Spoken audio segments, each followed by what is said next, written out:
नहमदुहु व नसल्ली अला रसूलिल करीम अम्मा बाद फ़अऊज़ु बिल्लाहि मिनश शैतानिर रजीम बिस्मिल्लाहिर रहमानिर रहीम।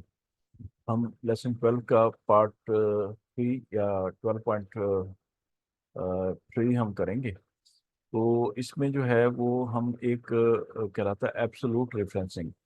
एब्सोलूट रेफरेंसिंग क्या होता है, जैसे मैं अभी आपको दिखाता हूँ। जैसे ये हमने एक फार्मूला लगाया, तो इसमें जो है हमने ये देखा कि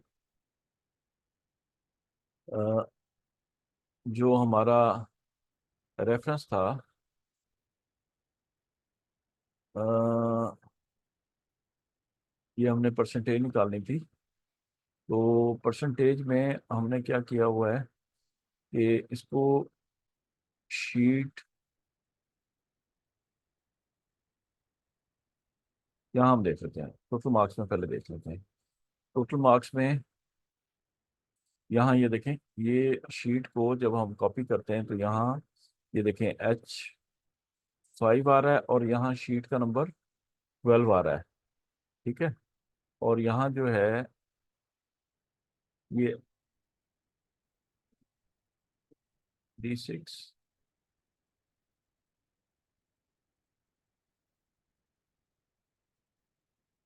मैं इसको हटा देता हूँ। हटाने के बाद मैं इसको जब कॉपी करता हूँ तो ये देखें इनवैलिड आ रहा है।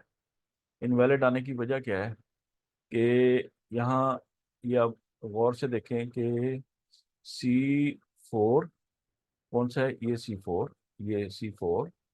और L12, L12 कौन सी है, L12 वो जो पेरेंट शीट है वो H6 है और मल्टीप्लाई बाई 100।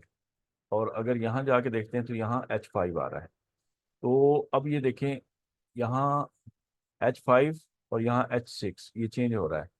अगर हम इसको कांस्टेंट करना चाहें तो उसके लिए हम क्या करेंगे, ये जो H5 है इससे पहले हम एक डॉलर साइन लगा देंगे, ये डॉलर साइन यहाँ, और H के बाद डॉलर साइन यहाँ, और इसको एंटर कर देंगे। ठीक है।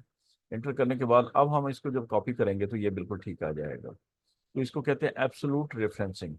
एब्सोलूट रेफरेंसिंग में ये H5 जो है, मैं आपको दिखाता हूँ H5 है क्या। ये बेसिकली ये पेरेंट के अंदर ये H5, ये वाला सेल है। हम चाह रहे हैं कि इसका एड्रेस चेंज ना हो बार बार, क्योंकि ये कांस्टेंट एक ही रहेगा, तो एक ही एड्रेस होना चाहिए। तो इसके लिए हम डॉलर साइन जब लगा देते हैं, इसको कहते हैं एब्सोलूट रेफरेंसिंग। तो ये एब्सोलूट रेफरेंसिंग जो है जब हम कर देते हैं तो फिर जो है ये फार्मूला चेंज नहीं होगा। अब अगर मैं एब्सोलूट रेफरेंसिंग नहीं करता तो ये हर कॉपी पे ये सेल का नंबर जो है ये H5 को H6 कर देगा। H6 पे यहाँ कुछ भी नहीं है, ये देखें यहाँ H6 एम्प्टी है। देखें H6 जो है ये खाली है और H7 भी खाली है। तो इसलिए ये जब खाली हैं तो इसका मतलब है कि वैल्यू, नो वैल्यू की वजह से इनवैलिड आ जाता है। तो अगर मैं यहाँ डॉलर साइन लगा दूं, इसके एब्सोलूट रेफरेंसिंग इसको बोलते हैं, ये सेल से पहले और सेल के बाद। तो यानी H जो उसका कॉलम है उससे पहले और उसके बाद और आगे 5 आ गया, तो उससे जो है वो सेम हो जाएगा। अब इस फार्मूले को मैं नीचे भी कॉपी कर दूं तो सब जगह एक ही जैसा रहेगा। अब जैसे मिसाल के तौर पे पेरेंट शीट में जाके यहाँ मैं कर देता हूँ 90, 80, 60, 50।